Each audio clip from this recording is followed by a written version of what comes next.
Welcome to astro Ritika. आप सभी का मेरे चैनल पर स्वागत है। देवगुरु बृहस्पति मिथुन राशि से निकलकर कर्क राशि में गोचर करने जा रहे हैं। कर्क राशि जो चंद्रदेव की राशि है, कर्क राशि में देवगुरु बृहस्पति उच्च के हो जाते हैं। देवगुरु बृहस्पति कर्क राशि में बहुत ही पॉजिटिव रिजल्ट देते हैं। कर्क राशि में देवगुरु बृहस्पति का ये गोचर बहुत ही शुभता भरा रहने वाला है। वहीं बात करें, देवगुरु बृहस्पति ज्ञान के कारक हैं, शिक्षा के कारक हैं, समृद्धि के कारक हैं, वही ये भाग्य के कारक भी माने गए हैं, क्योंकि काल पुरुष की कुंडली के अकॉर्डिंग देवगुरु बृहस्पति नवम भाव के स्वामी होते हैं। नवम भाव जो है वो आपके भाग्य का भाव है, और जब भी देवगुरु की दृष्टि जिस भाव पे भी पड़ती है, बहुत ही शुभ रिजल्ट मिलने लगते हैं। और वैसे भी इस बार शनि जो है वो मीन राशि में स्थित है, और देवगुरु बृहस्पति की नवम दृष्टि मीन राशि को पड़ेगी। नवम दृष्टि मीन राशि पे पड़ने की वजह से शनि का कार्य है विलंब कराना, वो विलंबता में थोड़ी शुभता आते हुए आपको दिखेगी। देखिए, मैंने ये 12 चार्ट बना के रखे हैं। आइए बात करते हैं आप सभी के लिए ये देवगुरु बृहस्पति का गोचर कैसा रहने वाला है। तो सबसे पहले बात करते हैं मेष लग्न की। तो मेष लग्न की कुंडली में देवगुरु बृहस्पति जो है इनके 4th हाउस के स्वामी होकर इनके नवम भाव और 12th हाउस के स्वामी होकर इनके 4th हाउस में गोचर करने जा रहे हैं।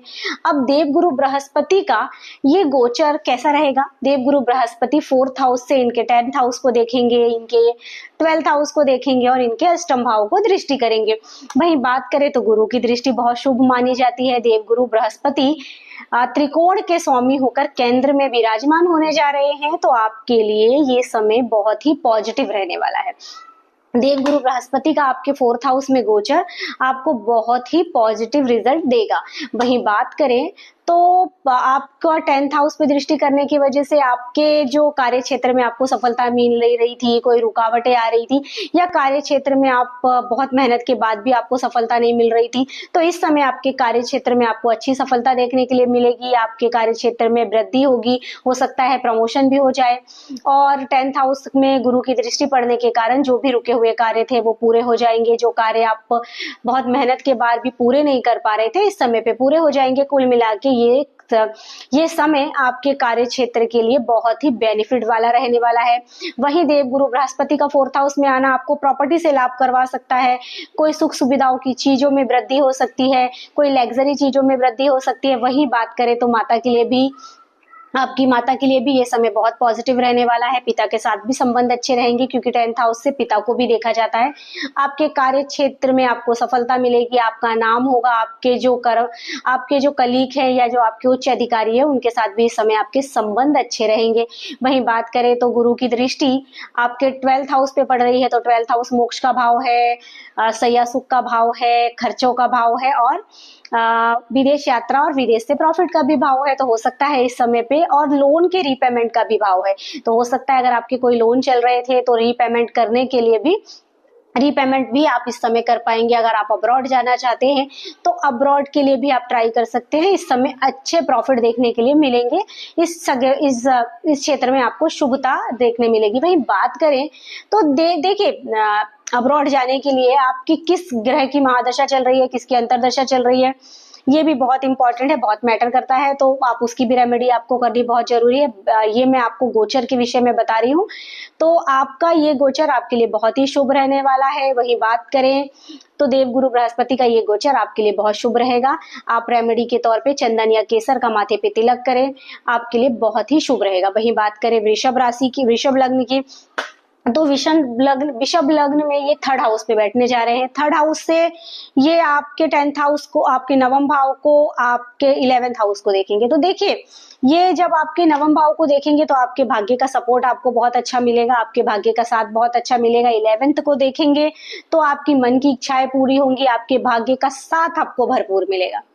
इस समय आप अगर कोई कार्य करना चाहते थे जो रुका हुआ है, जो नहीं हो रहा था, इस समय आप कर पाएंगे। वही आपकी जो मन की इच्छाएं हैं वो पूरी होगी। मनी फ्लो भी अच्छा होगा। अगर आप कोई बिजनेस करते हैं तो मनी का फ्लो भी अच्छा रहेगा। आपकी मन की इच्छाएं जो बहुत समय से पेंडिंग थी वो भी पूरी होती हुई नजर आएंगी। वही नवम भाव का में गुरु की दृष्टि पड़ने के कारण आपका नवम भाग्य आपका साथ देगा। भाग्य का सपोर्ट मिलने के कारण आपके जीवन में चल रही परेशानियां और आपकी इच्छाएं पूर्ति होंगी। वही बात करें 7th हाउस पे इनकी 5वीं दृष्टि पड़ेगी, तो मैरिज लाइफ में अगर कोई डिस्टर्ब था या मैरिज लाइफ में कोई परेशानी चल रही थी तो भी वो परेशानी सॉल्व होगी। वहीं बात करें जिन लोगों की बहुत समय से शादी नहीं हो रही है, तो गुरु की दृष्टि होने की वजह से कहीं ना कहीं यहाँ पे इस क्षेत्र में भी आपको इस तरफ भी पॉजिटिव रिजल्ट देखने मिलेंगे। उपाय के तौर पर गुरु आपके 11th हाउस और आपके अष्टम भाव के स्वामी हैं, तो आप गुरु के उपाय के तौर पे गुरुवार के दिन विष्णु सहस्त्र नाम का पाठ करें, आपको बहुत ही पॉजिटिव रिजल्ट देगा। अगर विष्णु सहस्त्र नाम का पाठ नहीं करते हैं तो किसी भी ब्राह्मण या किसी भी मंदिर में हल्दी का दान करें। वहीं बात करें मिथुन लग्न की, तो मिथुन लग्न की कुंडली में बृहस्पति इनके 7th हाउस और इनके केंद्र 10th हाउस के स्वामी होते हैं। अब 7th हाउस और 10th हाउस दोनों ही केंद्र है। अब ये केंद्र के स्वामी होकर आपके 2nd हाउस में गोचर करने जा रहे हैं। 2nd हाउस जो धन का हाउस है, वाणी का भाव है। तो देखिए, सबसे पहले तो ये आपके अष्टम में दृष्टि करेंगे तो अचानक से धन का लाभ कराएंगे, क्योंकि 2nd हाउस धन का भाव है और अष्टम भाव अचानक धन के लाभ का भाव है। तो कहीं ना कहीं से आपको अचानक से धन लाभ हो सकते हैं। आपके वाणी में अट्रैक्शन आएगा, आपकी वाणी अच्छी होगी, आप अपनी वाणी के थ्रू काम कर सकते हैं, आपका कम्युनिकेशन बढ़ेगा। और आपका 10th हाउस में दृष्टि होने की वजह से आपके कार्य क्षेत्र में वृद्धि होगी। जब कार्य क्षेत्र में वृद्धि होगी, कार्य अच्छा चलेगा, आप बिजनेस या जॉब में ग्रोथ करेंगे तो पैसे आना तो बनता है, स्वाभाविक है कि पैसे आपके पास आएंगे। इस समय आपको अच्छे धन के लाभ हो सकते हैं। आपके 10th हाउस में गुरु की दृष्टि है, अष्टम में गुरु की दृष्टि है और वहीं आपके 6th हाउस में गुरु की दृष्टि है। तो अगर आपका कोई कोर्ट केस चल रहा है, कोई कोर्ट केस से आप बहुत सालों से परेशान हैं या सत्रों से परेशान हैं, तो इस समय आपको रिलीफ मिल जाएगा। वहीं बात करें तो आपके लिए ये कुल मिला के ये गोचर बहुत ही पॉजिटिव रिजल्ट देता हुआ दिखता है। आपके लिए बहुत पॉजिटिव रहने वाला है। उपाय के तौर पर हर गुरुवार के दिन गुरु के बीज मंत्रों का जाप करें और हल्दी और दूध मिलाकर पीपल के पेड़ में जल अर्पित करें। हर गुरुवार ऐसा करें, आपको बहुत ही पॉजिटिव रिजल्ट मिलेंगे। वहीं बात करें कर्क लग्न की, तो कर्क लग्न के ये भाग्येश और सस्टेश हैं होकर इनके 1st हाउस में दृष्टि करने बैठने जा रहे हैं। तो 1st हाउस से ये इनके 7th हाउस को देखेंगे, इनके 9वें भाव को देखेंगे, इनके पंचम को देखेंगे। तो संतान पक्ष से लाभ हो सकता है। वहीं गुरु की दृष्टि आपके 7th हाउस में पड़ेगी तो आपके पार्टनर के साथ आपके संबंध अच्छे रहेंगे। वहीं 9वें भाव से पड़ने पर आपके जो आपका भाग्य है आपका बहुत अच्छा सपोर्ट करेगा, क्योंकि आपका स्वयं का भाग्य इस अपने भाव को दृष्टि करेगा। तो इस समय आपको बहुत ही पॉजिटिव रिजल्ट देखने मिलेंगे। वैसे भी शनि आपके भाग्य स्थान पे बैठा है, तो आपकी इच्छा के अनुसार आपका जीवन अभी चल नहीं रहा होगा, आपकी इच्छाएं बहुत जल्दी पूरी नहीं हो रही होंगी, आपको स्ट्रगल करने पड़ रहे होंगे। तो कहीं ना कहीं ये स्ट्रगल आपका थोड़ा कम होते हुए दिखेगा और पॉजिटिव रहने वाला है। कर्क लग्न के लिए भी ये गोचर बहुत ही पॉजिटिव रहेगा। लेकिन सस्टेश 6 भाव के स्वामी लग्न में आके बैठे हैं, तो आपको अपने हेल्थ का विशेष ध्यान रखने की जरूरत है। अपने हेल्थ पे ध्यान रखें, खाने पीने का ध्यान रखें। आपके लिए वैसे ये गोचर बहुत ही पॉजिटिव रहने वाला है। आपके भाग्य आपके लग्न में आकर बैठ रहे हैं तो नव पंचम योग बना रहे हैं, ये बहुत ही पॉजिटिव रहेगा। केंद्र त्रिकोण का स्वामी केंद्र में आके बैठना आपके लिए बहुत ही पॉजिटिव और शुभ रिजल्ट देने वाला है। वहीं आगे बात करें रेमेडी की, तो रेमेडी के तौर पे आप माथे पे केसर का तिलक लगाएं, आपके लिए शुभ रहेगा। बात करें सिंह लग्न की, तो सिंह लग्न की कुंडली में ये पंचम भाव और इनके अष्टम भाव के स्वामी है। तो पंचम और अष्टम भाव के स्वामी होकर इनके 12th हाउस में बैठने जा रहे हैं। 12th हाउस में बैठ के 6th हाउस को दृष्टि करेंगे, फिर 6th हाउस को दृष्टि करने के बाद इनके 4th हाउस पे दृष्टि करेंगे, इनके अष्टम भाव पे दृष्टि करेंगे। तो देखिए, कहीं ना कहीं 5th हाउस, जब ये इनके 4th हाउस में दृष्टि करेंगे तो इनको मन की शांति बहुत अच्छी मिलेगी, क्योंकि ये सुख का भाव भी है, मानसिक स्थिति को भी दर्शाता है आपका 4th हाउस। इनके माता के साथ संबंध भी इनके बहुत अच्छे रहेंगे। तो सिंह लग्न वालों के लिए ये समय इनकी माता के साथ संबंध इनके अच्छे रहेंगे। ये अपने एजुकेशन पे भी अच्छा फोकस करेंगे, इनका मन शांत रहेगा। वही बात करें तो गुरु की दृष्टि 6th हाउस में पड़ने के कारण अगर कोई हेल्थ से रिलेटेड प्रॉब्लम थे तो इस समय आपके हेल्थ से रिलेटेड प्रॉब्लम सॉल्व हो जाएगी। वहीं अष्टम में दृष्टि करने की वजह से अचानक से धन के लाभ भी हो सकते हैं। वहीं सिंह लग्न वालों के लिए पंचम के स्वामी हैं, तो पंचमेश हमेशा ही पॉजिटिव रिजल्ट देते हैं, आपके ज्ञान के कारक ग्रह हैं। तो आप कोशिश करें कि आप गुरु के बीज मंत्र का जाप करें, अपने शिक्षक, अपने टीचर्स, अपने गुरु का सम्मान करें, माथे पे केसर का या हल्दी का तिलक लगाएं, आपके लिए बहुत ही पॉजिटिव रहने वाला है। हो सके तो हल्दी का दान करें। वहीं बात करें कन्या लग्न की, तो कन्या लग्न की कुंडली में ये इनके 11th हाउस में बैठने जा रहे हैं, 11th हाउस में गोचर करेंगे। 11th हाउस डिजायर हाउस है, आपकी इच्छाओं का भाव है, आपके प्रॉफिट का भाव है।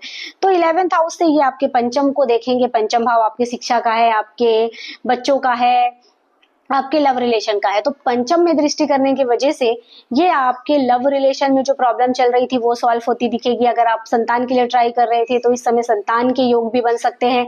वहीं अगर आप आपके बच्चों के साथ कोई मतभेद है तो वो भी दूर होगा। वहीं आपके लव रिलेशन में भी पॉजिटिव शुभता दिखाई देगी। वहीं बात करें आपके 7th हाउस पे दृष्टि कर रहे हैं तो हो सकता है इस समय आप अपनी मन की पसंदीदा लव मैरिज करें, क्योंकि 7th और पंचम से कनेक्शन बना रहे हैं। 7th और पंचम से कनेक्शन बनाने का मतलब है कि जिस लव रिलेशन में आप हैं वहां वो लव रिलेशन आपका मैरिज तक पहुंच जाए। तो ये बहुत ही पॉजिटिव रहने वाला है और बहुत पॉजिटिव रहेगा। और वही बात करें तो देवगुरु बृहस्पति आपके नवम और 7th हाउस को दृष्टि कर रहे हैं तो पॉजिटिव रहने वाला है। वही तीसरे भाव को दृष्टि कर रहे हैं तो भाई बहनों का सपोर्ट अच्छा मिलेगा, न्यू कॉन्टैक्ट हो सकते हैं, कम्युनिकेशन आपका अच्छा रहेगा, आपके पराक्रम अच्छा रहेगा, आप अपने कार्य क्षेत्र में सफलता पाएंगे। इस समय आपके पराक्रम में वृद्धि होगी। कुल मिला के कन्या लग्न वालों के लिए ये गोचर बहुत ही शुभ रहने वाला है। उपाय के तौर पर गाय को गुड़ और चने की दाल खिलाएं।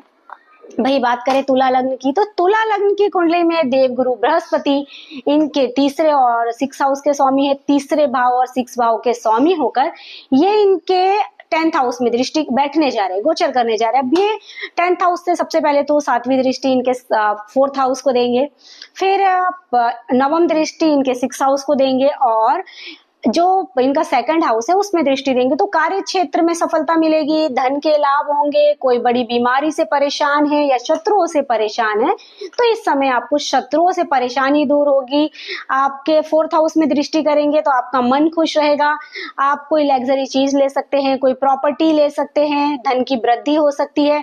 वही बात करें तो माता के साथ संबंध अच्छे रहेंगे। आपके जो आपका 4th हाउस है आपकी सुख सुविधाओं का, आपके सुख का भाव है, तो हो सकता है सुख सुविधाओं की चीजों में वृद्धि हो। आप कोई नया घर ले सकते हैं या गाड़ी ले सकते हैं, ऐसे योग भी बनते हैं। कार्य क्षेत्र में आपको बहुत अच्छी सफलता मिलेगी। वहीं 2nd हाउस से और 10th हाउस से गुरु संबंध बना रहे हैं तो कार्य क्षेत्र में सफलता मिलेगी, धन के भी बहुत अच्छे लाभ आपको होंगे। वहीं 6 हाउस को दृष्टि कर रहे हैं तो अगर आपके कोई लोन है तो आप रीपेमेंट कर पाएंगे, आपके पेमेंट क्लियर कर पाएंगे। और आपको अगर कोई बीमारी या आप कोई शत्रु से परेशान है तो इस समय आपको बहुत ही पॉजिटिव रिजल्ट देखने के लिए मिलेंगे। इन सबसे आपको छुटकारा या मुक्ति मिलने के योग है। हो सकता है कि आपके लोन है वो क्लियर हो जाए, ये भी हो सकता है कि आपका अगर कोई रीपेमेंट करने के बहुत अच्छे योग हैं। अगर इस समय आपने कोई लोन लिया है जो आप नहीं पूरा कर पा रहे हैं तो इस समय आप जरूर ही पूरा कर पाएंगे। वहीं अगर कोई बीमारी चल रही है तो उसमें भी आपको रिलीफ मिलेगा। आप किसी शत्रु से परेशान है तो शत्रुओं से भी आपको छुटकारा मिलेगा। वही बात करें तुला लग्न के लिए देवगुरु बृहस्पति 6 हाउस और 3rd हाउस के स्वामी हैं। तो 6 हाउस और 3rd हाउस के स्वामी होने के कारण आप इनके उपाय के तौर पे पीपल का जो पेड़ है उसमें हर गुरुवार या डेली आप करना चाहें तो सिर्फ रविवार को छोड़कर हल्दी और दूध और पानी मिक्स करके उनको जल अर्पित करिए। बहुत ही पॉजिटिव रिजल्ट मिलेगा और बहुत ही शुभता आएगी आपके जीवन में। आगे बढ़ते हैं वृश्चिक लग्न की ओर। तो वृश्चिक लग्न जो है, वृश्चिक लग्न पे गुरु जो है वो इनके नवम भाव पे बैठने जा रहे हैं। नवम भाव जो है वो इनके भाग्य का भाव है। अब भाग्य के भाव से ये इनके सबसे पहले तो इनके लग्न को पंचम दृष्टि देंगे, फिर 7वीं दृष्टि इनके 3rd हाउस को देंगे और 9वीं दृष्टि इनके पंचम को देंगे। तो पंचम वृद्धि का भाव है, बुद्धि का भाव है, आपके जीवन में होने वाली शुभ चीजों का भाव है, आपके संतान का भाव है, आपके जो आपके लव रिलेशन का भाव है, आपकी शिक्षा का भाव है। तो इस समय आपको आपके नव पंचम, देखिए नवम और पंचम दोनों से गुरु का संबंध बन रहा है तो इसे हम नव पंचम योग बोलेंगे। तो कन्या वृश्चिक लग्न वालों के लिए ये गोचर बहुत ही शुभता भरा रहने वाला है। सबसे पहले तो लग्न को दृष्टि करेंगे तो आपके व्यक्तित्व में निखार आएगा। पंचम को दृष्टि करेंगे तो अगर आप एजुकेशन से आप टीचर हैं या आप स्टूडेंट हैं तो आपके एजुकेशन में आपको बहुत अच्छी सफलता मिलेगी। आपको आपके कार्य क्षेत्र में भी सफलता मिलती हुई दिखाई देगी। वहीं बात करें तो देवगुरु बृहस्पति आपके 3rd हाउस को देख रहे हैं तो आपके पराक्रम में वृद्धि होगी, आपके कार्य क्षेत्र में वृद्धि होगी, नए कॉन्टैक्ट बन सकते हैं, कम्युनिकेशन से रिलेटेड कार्य करते हैं, टीचर हैं, एजुकेशन क्षेत्र से जुड़े हैं तो ये समय आपके लिए बहुत ही शुभता भरा रहने वाला है और बहुत ही शुभ रहेगा। तो ये समय आपके लिए बहुत शुभ है। उपाय के आपके देखिए नवम भाव में देवगुरु बृहस्पति बैठ रहे हैं, भाग्य का सपोर्ट बहुत अच्छा मिलेगा। आपके स्वयं के भाव लग्न पे दृष्टि कर रहे हैं, आपके व्यक्तित्व में निखार आएगा। वहीं बात करें तो आपके पंचम भाव को भी दृष्टि कर रहे हैं, तो नव पंचम योग गुरु आपकी कुंडली में बना रहे हैं, तो ये शुभता भरा आपके लिए रहने वाला है। उपाय के तौर पे देवगुरु बृहस्पति के मंत्र करें, आपका भाग्य आपका सपोर्ट देगा, शिक्षा में अच्छी वृद्धि होगी। अगर आप टीचर हैं तो एजुकेशन क्षेत्र से जुड़े हुए हैं तो इस समय आपके कार्य क्षेत्र में आपको बहुत अच्छी सफलता मिलेगी। उपाय के तौर पे आप देवगुरु बृहस्पति के बीज मंत्रों का जाप करें, बहुत पॉजिटिव रहने वाला है। अगर आप मंत्र नहीं कर सकते हैं तो हर गुरुवार किसी भी विष्णु मंदिर में जाके विष्णु को जो येलो कलर के फूल होते हैं या हल्दी या केला ये अर्पित करें, बहुत पॉजिटिव रहने वाला है। अगर आप देवगुरु बृहस्पति के बीज मंत्रों का जाप करें तो बहुत पॉजिटिव रहेगा। देखिए, सबसे पहले तो आपकी कुंडली में गुरु कहाँ बैठा है, मूल कुंडली में गुरु कहाँ बैठा है, गुरु की स्थिति कैसी है वो भी बहुत मैटर करती है। आपका गुरु किस नक्षत्र में बैठा है, अभी आपकी किसकी महादशा चल रही है, ये भी बहुत मैटर करता है। आपका लग्न कैसी स्थिति में है, आपका भाग्य कैसी स्थिति में है, आपकी स्वयं की कुंडली में बहुत मैटर करता है। बहुत कुछ देखने के बाद ही आपकी कुंडली का प्रिडिक्शन किया जाता है। अगर आप पर्सनली प्रिडिक्शन करना चाहते हैं तो आप मुझे कांटेक्ट कर सकते हैं। वहीं बात करें तो वृश्चिक लग्न के लिए ये समय बहुत ही पॉजिटिव रहने वाला है। थोड़ा सा आपको आपके गुरु आपके लग्न पे दृष्टि करेंगे तो व्यक्तित्व में निखार आने वाला है आपके, और ये समय आपके लिए पॉजिटिव रहेगा। वहीं बात करें धनु लग्न की, तो धनु लग्न के लिए देवगुरु बृहस्पति जो हैं इनके अष्टम में गोचर करने जा रहे हैं। अब अष्टम से ये इनके सेकंड हाउस को देखेंगे, इनके फोर्थ हाउस को देखेंगे और इनके 12th हाउस को देखेंगे। तो सबसे पहले मैं आपको बता दूं कि अगर आपके सेकंड हाउस को देखेंगे तो आपको धन का लाभ होगा, धन की स्थिति सुधार होगा। अगर आप किसी फाइनेंशियल प्रॉब्लम में हैं तो आगे आपकी फाइनेंशियल प्रॉब्लम सॉल्व होती हुई आपको दिखेगी। वहीं बात करें देवगुरु बृहस्पति 4th हाउस में दृष्टि कर रहे हैं, तो अगर आप कोई बिल्डर है, आप भूमि से जुड़े काम करते हैं या आप जमीन से रिलेटेड कोई कार्य करते हैं तो इस समय आपको सफलता मिलेगी। आपके माता के साथ संबंध अच्छे रहेंगे, प्रॉपर्टी के बेनिफिट हो सकते हैं, प्रॉपर्टी से लाभ हो सकते हैं, कोई वस्तु आप ले सकते हैं जो सुख सुविधाओं में वृद्धि करेगी। वहीं बात करें देवगुरु बृहस्पति अष्टम इनके 12th हाउस में दृष्टि कर रहे हैं, तो अगर कोई लोन से परेशान है तो इस समय आप रीपेमेंट भी कर सकते हैं। देवगुरु बृहस्पति आपके लग्न भाव के स्वामी है और आपके 4th हाउस के स्वामी है, तो 4th हाउस के स्वामी की 4th हाउस में दृष्टि बहुत ही शुभता भरी रहती है और बहुत ही शुभ परिणाम देगी। तो देवगुरु बृहस्पति अष्टम में है, जब भी देवगुरु बृहस्पति अष्टम में होते हैं तो आपको माथे पे केसर का चंदन का तिलक करना बहुत ही शुभ रिजल्ट देता है। आप माथे पे केसर का तिलक करें, आपको बहुत ही पॉजिटिव रिजल्ट देंगे, मिलने वाला पॉजिटिव रिजल्ट देगा केसर का तिलक। तो आप अपने जीवन में अगर शुभता चाहते हैं तो केसर का तिलक अपने माथे पे करें। वही बात करें मकर लग्न की, तो मकर लग्न की कुंडली में देवगुरु बृहस्पति इनके 12th हाउस और इनके 3rd हाउस के स्वामी। अब 12th हाउस और 3rd हाउस का स्वामी इनके 7th में बैठने जा रहा है। 7th में बैठेगा तो इनके लग्न की दृष्टि पे दृष्टि करेगा, इनके 3rd हाउस पे दृष्टि करेगा, इनके 11th हाउस पे दृष्टि करेगा। 3rd हाउस आपके पराक्रम का भाव है, कम्युनिकेशन का भाव है, आपकी वीरता और आपके साहस का भाव है। तो देखिए, जब लग्न पे दृष्टि हो गई तो आपके व्यक्तित्व में निखार आएगा। 3rd हाउस में दृष्टि हो गई, आपके कॉन्टैक्ट अच्छे हो जाएंगे और आपका कम्युनिकेशन अच्छा रहेगा, आप पराक्रम अच्छा करेंगे, आप साहस दिखा पाएंगे। वहीं बात करें देवगुरु बृहस्पति की 11th हाउस में भी दृष्टि पड़ रही है, तो आपकी मन की इच्छाएं पूरी होंगी, आपकी जो डिजायर है, मन की इच्छाएं हैं वो पूरी होंगी। मन की इच्छाएं पूर्ति का भाव है 11th हाउस, तो देवगुरु बृहस्पति जिस भाव को भी दृष्टि करते हैं वहां शुभ परिणाम देते हैं। तो कहीं ना कहीं आपके लिए गोचर शुभ रहने वाला है। देवगुरु बृहस्पति की आपके लग्न में दृष्टि हो रही है जो आपके व्यक्तित्व में निखार लाएगा। आपकी जो अगर आपको कोई ऐसा काम है जो आप नहीं कर पाते हैं, साहस नहीं दिखा पाते हैं, इस समय आप में साहस में आपकी वृद्धि होगी। आपके छोटे भाई बहनों के साथ आपके संबंध को अच्छा रखें और अपने जो आपका जो मतलब आपके लग्न पे दृष्टि पड़ रही है और आपका 7th हाउस में जो गुरु बैठ रहे हैं, तो ये जो शुभता है ये बहुत अच्छी रहने वाली है। अपनी पत्नी का सम्मान करें क्योंकि गुरु आपके 7th हाउस में बैठ रहे हैं।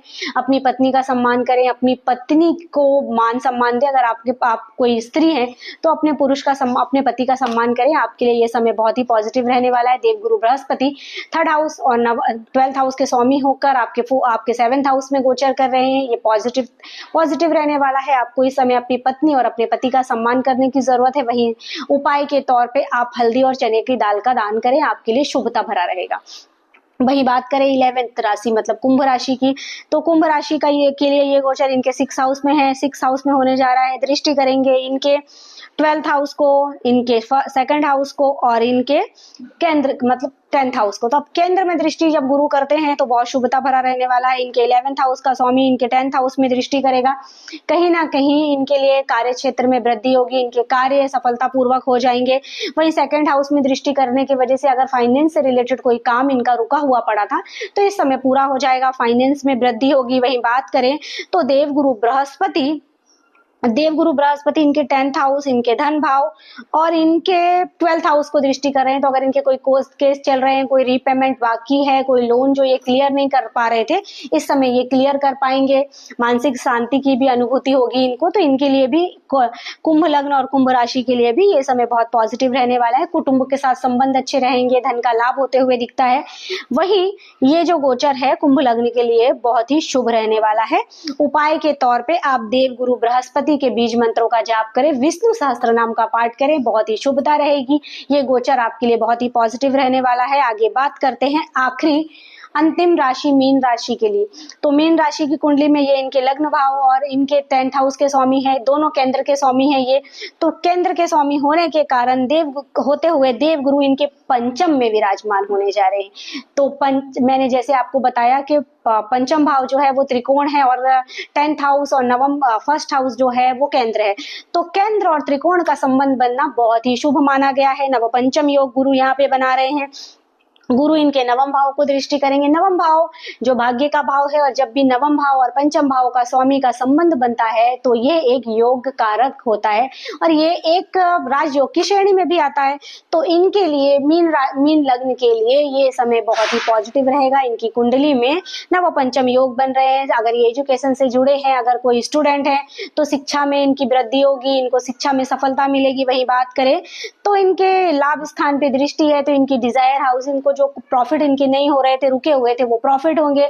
इनकी मन की इच्छाओं की पूर्ति होगी। वहीं बात करें देवगुरु बृहस्पति नवम भाव में दृष्टि करने की वजह से भाग्य का सपोर्ट भी इनको बहुत अच्छा मिलेगा। लग्न में देवगुरु बृहस्पति की दृष्टि है होगी और वहां पे इनके लग्न में ऑलरेडी अभी शनि विराजमान है। तो शनि के जो निगेटिव प्रभाव इनको मिल रहे थे वो शनि के निगेटिव प्रभाव कम होने लगेंगे। वही देवगुरु बृहस्पति की दृष्टि पड़ने से इनके व्यक्तित्व में निखार आएगा। ये पराक्रम और साहसी होकर अपने कार्य क्षेत्र में सफलता की प्राप्ति करेंगे। वही मीन राशि वालों को थोड़ा सा संभालने की जरूरत है क्योंकि 4th हाउस से देवगुरु बृहस्पति जब इनके पंचम में बैठ रहे हैं और अगर राशि की बात करें तो मीन राशि की अभी 7.5 भी चल रही है, यहाँ पे शनि भी विराजमान है। तो शुभता ही मिलने वाली है। बस संभालना आपको थोड़ा सा अपनी हेल्थ को है, अपनी हेल्थ से रिलेटेड थोड़ा सा ध्यान दे, खाने पीने का विशेष करके ध्यान दे। और वहीं आप अगर देखें तो गुरु की दृष्टि शुभ परिणाम देने वाली है। लग्न भाव को दृष्टि कर दिया, यहाँ गुरु ने आपके 11th हाउस को दृष्टि कर दिया, आपके भाग्य को, और गुरु स्वयं बैठ गए आपके पंचम में। तो नवपंचम योग गुरु ने बना दिया। आपके जो पॉजिटिव भाव हैं वो गुरु ने दृष्टि कर शुभ कर दिए हैं। तो कहीं ना कहीं ये गोचर आपके लिए बहुत ही शुभ रहने वाला है। आपको उपाय के तौर पे देवगुरु बृहस्पति के बीज मंत्रों का जाप करना है। माथे पे केसर का तिलक करें क्योंकि देवगुरु बृहस्पति आपके लग्न के स्वामी हैं। लग्न के स्वामी का पंचम में बैठना बहुत ही पॉजिटिव माना गया है और ये गोचर आप सभी के लिए बहुत ही पॉजिटिव रहने वाला है। Thank you. अगर आप सभी को मेरी वीडियो पसंद आई हो तो लाइक एंड सब्सक्राइब करें। देखिए ये जो मैंने प्रेडिक्शन दिया है ये सिर्फ एक आपकी राशि के आपके लग्न के अकॉर्डिंग दिया है क्योंकि देखिए हम कुंडली जब देखते हैं तब भी हम लग्न को देखते हैं। लग्न के तौर पे प्रेडिक्शन करते हैं, हम कभी राशि के तौर पे प्रेडिक्शन करते ही नहीं है।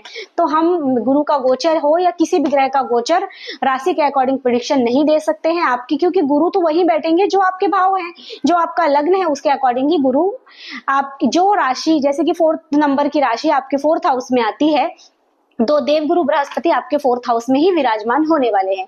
इसी प्रकार जिनका जो लग्न है उसके अकॉर्डिंग ही देवगुरु बृहस्पति आपके भाव में आकर विराजमान होंगे और वैसे ही वो अपनी 7वीं, नवम और पंचम दृष्टि करेंगे। तो देवगुरु बृहस्पति का ये गोचर आप सभी के लिए बहुत पॉजिटिव रहने वाला है। देखिए कुंडली में आपकी महादशा किसकी चल रही है, आपकी अंतरदशा किसकी चल रही है, आपका ग्रह किस नक्षत्र में बैठा है, आपका लग्न कितनी डिग्री पे है, आपके किस नक्षत्र में कौन सा ग्रह बैठा है, किस नक्षत्र ग्रह के की महादशा ने कौन सा हाउस एक्टिव किया है, बहुत सारी चीजें देखनी होती है। उसके बाद प्रिडिक्शन होता है। आपकी जन्म कुंडली में राहु की स्थिति क्या है, गुरु की स्थिति क्या है, शनि की स्थिति क्या है, आपके भाग्येश कहाँ बैठे हैं, आपके लग्नेश कहाँ बैठे हैं, आपके पंचमेश कहाँ बैठे हैं, बहुत सारी चीजें देखनी होती है। 12 के 12 भाव का प्रिडिक्शन 12 के 12 भाव देखकर, 27 के 27 नक्षत्र देखकर और सारे 9 के 9 ग्रह देखकर प्रिडिक्शन किया जाता है। तो मैंने ये प्रिडिक्शन सिर्फ गुरु के गोचर पे दिया है आपको। अगर आपकी अंतरदशा या महादशा पॉजिटिव चल रही है तो पॉजिटिव ही रिजल्ट मिलेंगे। अगर आपकी राहु की महादशा चल रही है, जरूरी नहीं है कि राहु निगेटिव परिणाम दे।